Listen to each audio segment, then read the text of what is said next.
Revenons à présent à ce chapitre électoral, des assurances données par le vice-ministre, ministre de l'Intérieur et de la Sécurité lors de l'audience qu'il a accordée à la délégation de la CENI continue à faire écho, figurant parmi les matières inscrites dans le calendrier de la session de septembre. Ce projet de loi électorale sera prochainement débattu en Conseil de ministres, un texte dans lequel la Commission électorale nationale indépendante souhaite voir beaucoup de modifications dans l'introduction du vote électronique. C'est parmi les conditions sine qua non pour la tenue des élections en République démocratique du Congo. La promulgation de la loi électorale, du moins, la version modifiée du texte adopté en janvier 2015. Pour cette nouvelle loi qui sera défendue prochainement au Conseil de ministres, les attentes de la Commission électorale nationale indépendante sont nombreuses. La centrale électorale souhaite voir introduire dans ce texte le vote électronique.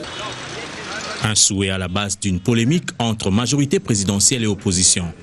Les uns ne voyant aucun inconvénient, pendant que les autres y voient une tentative de tricherie. La CENI plutôt propose la machine à voter, c'est-à-dire, vous avez votre carte d'électeur, vous allez dans votre centre de vote, vous trouvez un ordinateur avec écran tactile. Au lieu d'avoir tout un cahier qui reprenne toutes les photos des candidats qui vous prendrait du temps à chercher, ce temps est gagné par rapport à la machine.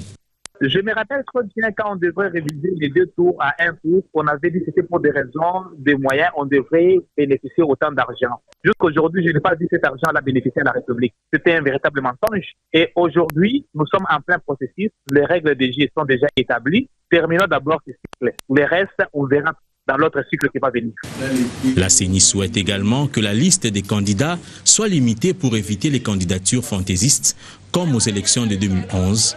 18 000 candidats contre 500 sièges à l'Assemblée nationale. La centrale électorale suggère également l'augmentation de la caution à payer par les candidats.